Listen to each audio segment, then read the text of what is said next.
Olá, meu querido paroquiano virtual. Você já teve medo de pecar contra o Espírito Santo? Você sabe pelo Evangelho, nosso Senhor Jesus Cristo disse que todo pecado tem perdão, mas o pecado contra o Espírito Santo não tem perdão. Você já parou para pensar, mas será que eu pequei contra o Espírito Santo? Será que eu já estou condenado? E eu vou te explicar direitinho no vídeo de hoje. Portanto, me acompanhe até o fim. Para você que caiu de paraquedas aqui nesse vídeo, eu me chamo Padre Leonardo e esse canal aqui é para a formação católica, portanto, junte-se a nós naquilo que eu chamo de paróquia virtual. Muito bem, Jesus fala no Evangelho que o pecado contra o Espírito Santo é um pecado que não tem perdão. Eu já expliquei sobre isso, já falei sobre isso, você pode olhar depois nesse vídeo aqui que vai aparecer no card. Mas eu queria explicar as formas que o pecado contra o Espírito Santo pode existir. A primeira forma é o desespero da salvação. Ou seja, a pessoa perder completamente a esperança da salvação. Ela ter certeza absoluta no coração dela, na imaginação dela, de que ela não vai ser salva. Ora, se a pessoa tem certeza que não vai ser salva, se ela já não acredita no céu, não acredita na misericórdia de Deus, não acredita no perdão, esse pecado não tem perdão simplesmente porque ela desesperou. O desespero da salvação, podemos dizer que foi o pecado de Judas. Judas traiu nosso Senhor e se desesperou e enforcou-se. Pedro também traiu nosso Senhor, mas confiou na sua misericórdia. Claro, eu não quero comparar a traição de Judas à negação de São Pedro, mas existe uma certa semelhança entre os dois pecados. Existe uma diferença incrível entre as duas atitudes. São Pedro chora amargamente, arrependido, já Judas desespera da salvação e enforca-se. A segunda forma de pecar contra o Espírito Santo é a presunção de se salvar sem méritos. É o exato oposto daquilo que eu falei no pecado anterior. Enquanto que a pessoa, no pecado anterior que eu falei, ela acha que não pode ser perdoada porque não adianta, por mais que ela peça perdão, Deus não vai perdoar, ela está condenada e ponto final, então ela não acredita na misericórdia de Deus. Essa pessoa aqui, ela não deixa o Espírito Santo agir, porque ela acha que ela já está salva. Então não adianta ela fazer nenhuma obra de caridade, não precisa ela rezar, não precisa ir para a missa, não precisa ir para a igreja, não precisa ter mérito algum, porque ela já está salva. Então é uma presunção, já estou salvo, já estou no céu, Deus é amor, Deus é misericórdia. Ela não necessita de Deus, então é um orgulho entranhado nas entranhas. Ela não precisa de Deus. E se ela acha que não precisa de Deus, Deus não pode agir neste coração. Por isso, ela não alcança a misericórdia divina. O terceiro pecado contra o Espírito Santo é o combate à verdade conhecida. Veja bem, a pessoa tem absoluta certeza, ela conhece a verdade da fé, conhece o Evangelho, conhece nosso Senhor Jesus Cristo, a sua razão já entendeu e ela já viu, ela tem provas evidentes na sua alma da verdade da fé, mas ela rejeita de forma clara, de forma consciente e combate a verdade da fé. Então, essa pessoa também se fecha à graça de Deus e impede a graça de Deus de atingir o seu coração, porque simplesmente, conhecendo a verdade, ela combate esta verdade. A outra forma de pecar contra o Espírito Santo é ter inveja das graças que Deus dá a outro. Veja bem, não é só um sentimento de que coisa bonita ser padre, que coisa bonita ter esses dons, não é isso. É a pessoa ter raiva dos dons que Deus dá ao outro e acha que Deus não é bom para com ela mesma.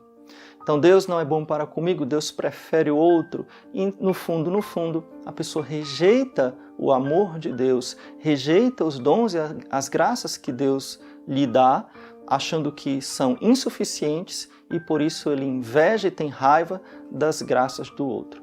Então esse sentimento se perdura, ele também fecha a pessoa à graça de Deus. Nosso Senhor dá a sua graça aos humildes e resiste aos soberbos, diz a palavra de Deus. Então, alguém que rejeita as graças que recebe e inveja, tem raiva das graças do outro, também se fecha à graça da salvação, à graça do perdão, por isso chama-se também pecado contra o Espírito Santo.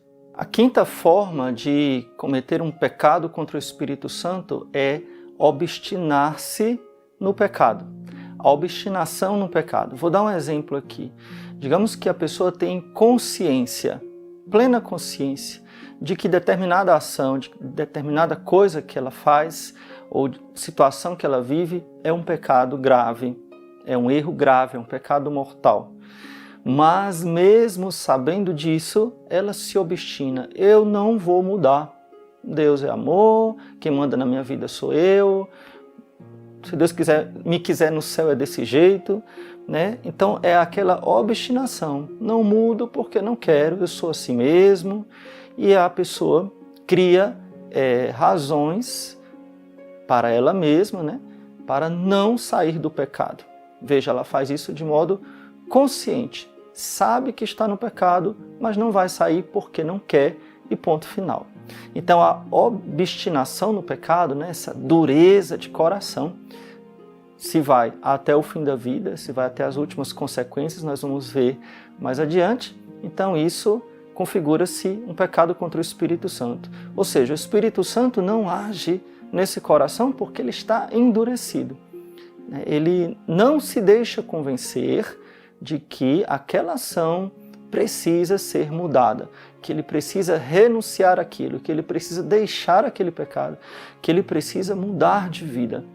Mas a pessoa continua obstinada.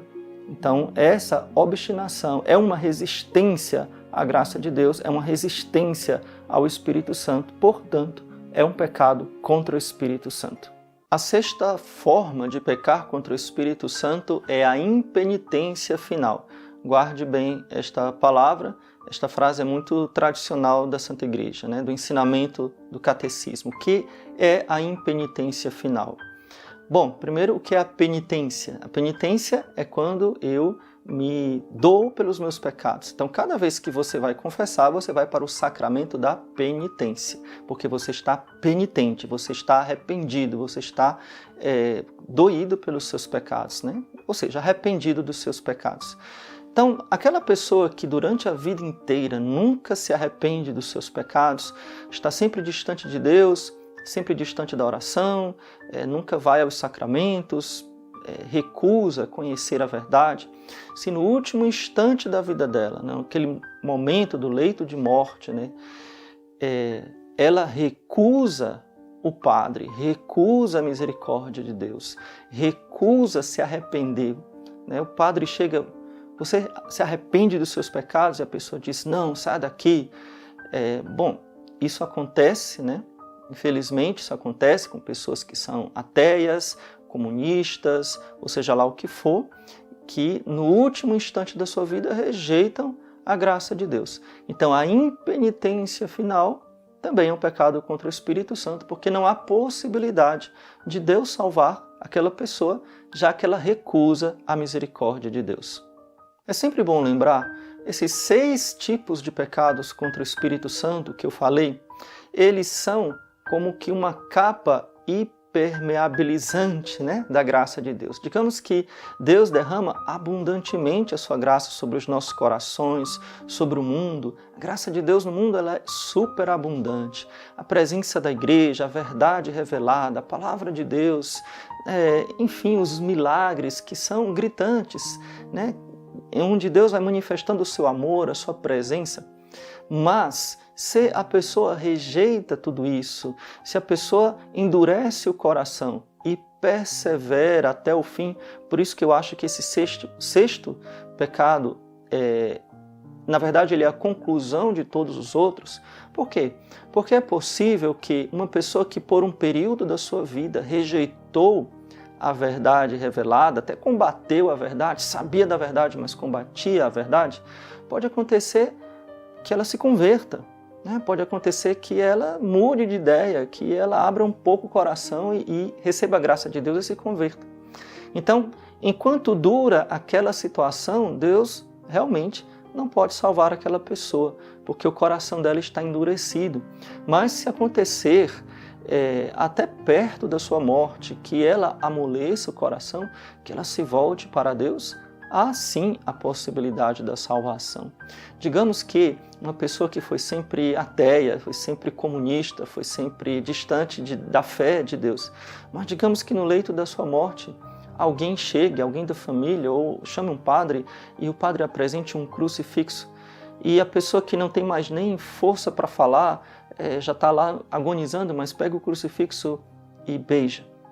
Pronto. Já é suficiente para a salvação daquela pessoa, porque ela manifestou arrependimento, ela manifestou o desejo de ser salva. Então Deus pode agir naquele coração. Então por isso que eu quero afirmar aqui para você, que o sexto pecado, né, a impenitência final, na verdade ele resume todos os outros. Porque os outros 5 que eu falei, se a pessoa muda aquela situação, enquanto aquela situação está durando, é impossível que a graça de Deus atinja aquela pessoa, porque ela rejeita a graça de Deus pelas suas atitudes. Mas se acontecer da pessoa se arrepender, voltar atrás, né, voltar a abraçar a verdade revelada, enfim, ela sim acolhe a graça de Deus e sim pode se arrepender. Mas na hora da morte, naquele momento crucial em que está em jogo a salvação ou a condenação eterna, se naquele momento a pessoa não quiser, e aí só Deus julga os corações, nós não podemos julgar, então se naquele momento a pessoa não quiser, infelizmente ali está selado o destino eterno daquela pessoa, que é a condenação eterna. Esse vídeo é para tirar o peso do seu coração. Por quê? Porque se você está preocupado em saber se pecou ou não contra o Espírito Santo, se você tem esta preocupação, é porque você ama a Deus, é porque você quer ser salvo. Portanto, a graça de Deus já está agindo no seu coração. Quem peca contra o Espírito Santo não quer ser salvo, não quer amar a Deus, rejeita a graça de Deus. Então se desespera totalmente. Espero que eu tenha ajudado, espero que tenha ficado bem claro e dê o seu like, que isso vai ajudar muito o nosso canal. Compartilhe aqui, eu vou deixar aqui na descrição do vídeo e no primeiro comentário fixado um aviso importante para você. Por isso eu quero que você não feche esse vídeo, não saia daqui sem ler a descrição do vídeo ou o primeiro comentário fixado, porque eu tenho um recado para você que eu vou deixar lá, tá bom? Deus te abençoe, louvado seja nosso Senhor Jesus Cristo, para sempre seja louvado, e sua mãe Maria Santíssima.